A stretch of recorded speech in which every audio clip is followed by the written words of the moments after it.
On a crisp April morning in 2025, the south lawn of the White House buzzed with the laughter of children and the murmur of families gathered for the 147th annual Easter egg roll. The sun cast a golden glow over the festivities, where the scent of spring flowers mingled with the excitement of the day. First Lady Melania Trump sat on an ornate white bench, surrounded by children clutching colorful baskets, their parents watching closely.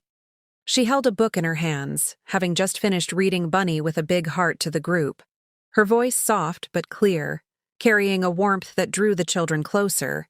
Among them was a 12-year-old boy named Ethan, his wide brown eyes filled with curiosity, his small frame barely noticeable in the crowd. He clutched a wooden egg, a souvenir from the event, and shifted nervously as he raised his hand, his voice trembling slightly as he spoke. Ethan asked, "What does God mean to you, Mrs. Trump?" The question hung in the air, simple yet profound, catching the attention of everyone nearby. The chatter of the crowd faded, replaced by a stillness that seemed to stretch across the lawn.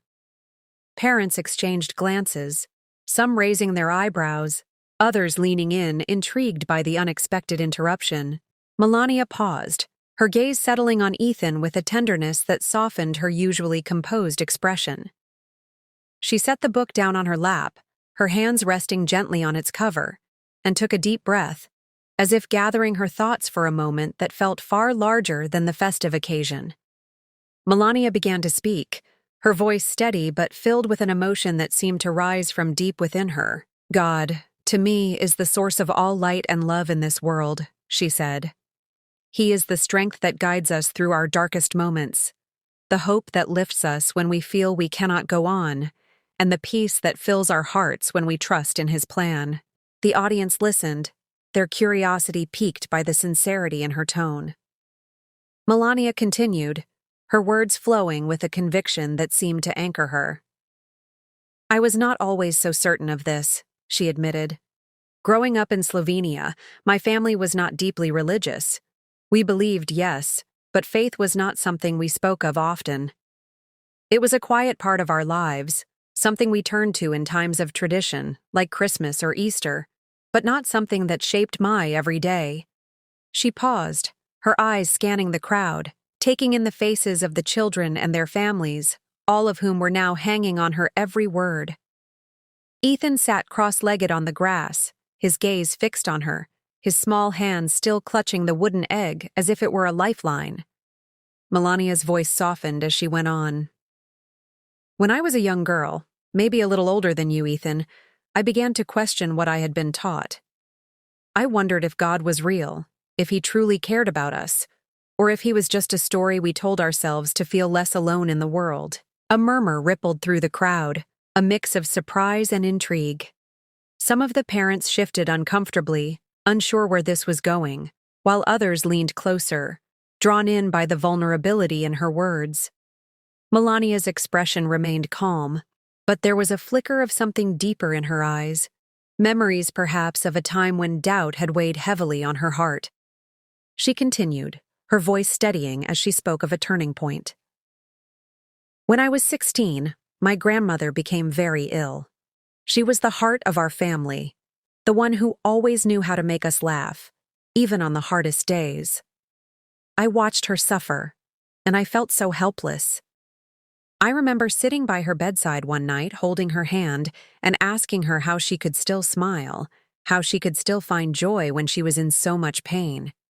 She looked at me, her eyes so full of love, and she said, 'Because I know God is with me. He is my strength, my peace, and I trust Him to carry me through this, whether I live or I go to Him.'" Melania's voice wavered for a moment, the memory clearly still vivid in her mind. The crowd was silent, the children sitting still, their usual restlessness replaced by a quiet attention that seemed almost reverent. Ethan's eyes widened, his small mouth slightly open as he absorbed her words. Melania went on, her tone growing stronger as she spoke of the impact her grandmother's faith had on her. "That moment changed me," she said. "I saw in my grandmother a peace I had never known, a strength that came from something greater than herself. I began to pray, really pray for the first time in my life. I asked God to show me the way, to help me understand what my grandmother felt. And over time, He did. I felt His presence in the quiet moments, in the beauty of the world around me, in the love I shared with my family. I began to see that God was not just a distant idea, but a living force, guiding me, protecting me, giving me purpose. The audience remained captivated, their earlier skepticism giving way to a growing sense of awe. Many had come to the Easter egg roll with preconceived notions about Melania Trump, shaped by years of media portrayals and political divides. Some had whispered among themselves before the event, doubting the depth of her faith, questioning whether her public displays of spirituality were genuine or merely for show. But as she spoke, those doubts began to crumble, replaced by a recognition of the authenticity in her words. Melania's voice grew even more resolute as she shared how her faith had sustained her through the challenges of her life. "When I came to America, I faced many uncertainties," she said. "I was a young woman in a new country, trying to build a life, to make a name for myself. There were times when I felt alone, when I wondered if I was on the right path. But I turned to God, and He gave me the courage to keep going. He showed me that every struggle, every moment of doubt, was part of a greater plan, one I could not always see but could always trust."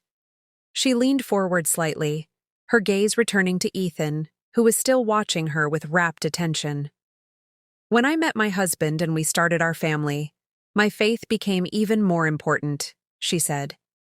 "Being a mother, being a wife, being in the public eye, it can be overwhelming.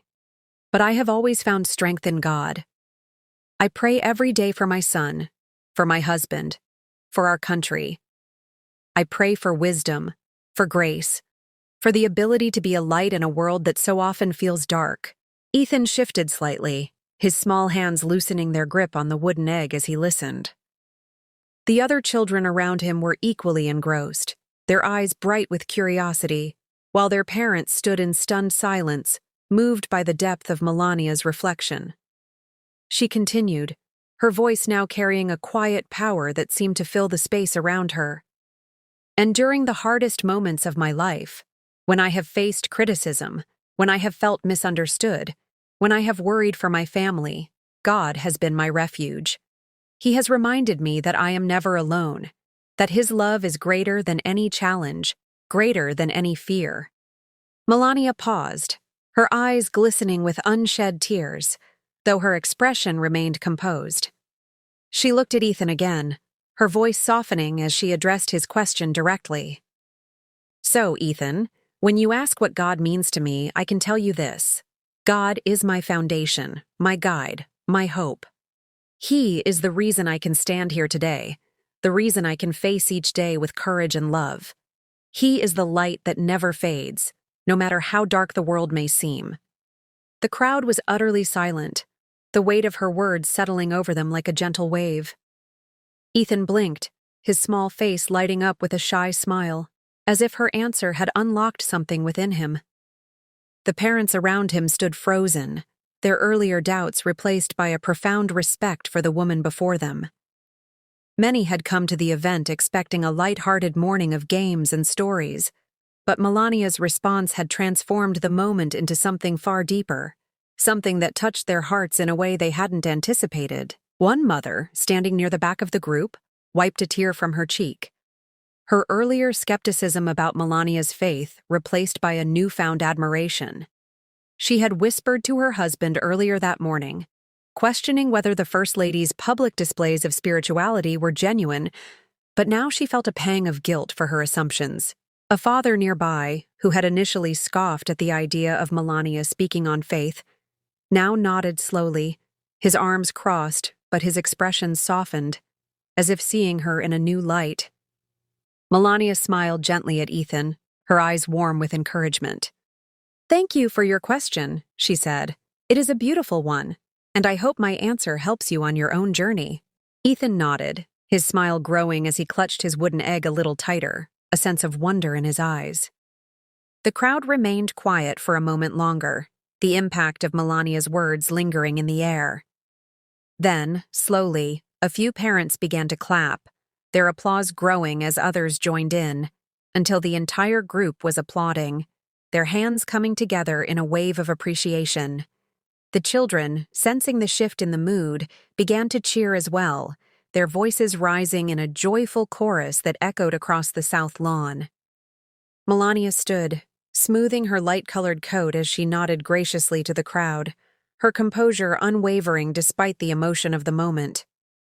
She picked up the book she had been reading earlier and handed it to a nearby aide, then turned to Ethan once more, bending down slightly to meet his gaze. "Keep asking questions," she said softly. "They will lead you to beautiful places." Ethan beamed, his small chest puffing out with pride as he nodded again, his earlier nervousness replaced by a quiet confidence. The other children around him began to chatter excitedly, some tugging at their parents' hands, others pointing at Melania with wide-eyed admiration. The parents, still moved by what they had witnessed, began to speak among themselves, their voices low, but filled with a newfound respect for the First Lady. One father turned to his wife and said, "I didn't expect that. I thought she'd give a simple answer, something rehearsed. But that was real." His wife nodded, her eyes still glistening with tears. "She's stronger than I gave her credit for," she said. "I can see now why she holds her faith so close." Another mother, holding her daughter's hand, spoke to a friend nearby. "I always thought she was just going through the motions, with all the politics, the criticism. I figured her faith was just for show. But I was wrong. She meant every word." The crowd began to disperse slowly, some families moving toward the egg hunt stations, others lingering to take photos or speak with White House staff. But the impact of Melania's words remained, a quiet undercurrent that shaped the rest of the day. Parents who had once doubted her sincerity now saw her in a new light, their opinions shifted by the raw honesty of her response. Children, too, carried a sense of wonder from the moment, their young minds touched by the idea that even someone as prominent as the First Lady had once questioned, had once sought answers, and had found her way through faith. Melania moved on to the next group of children, her aide handing her another book as she prepared to read again. But as she walked, she carried with her the knowledge that her words had made a difference, that she had touched the hearts of those who had listened, that she had shared a piece of herself in a way that would not soon be forgotten.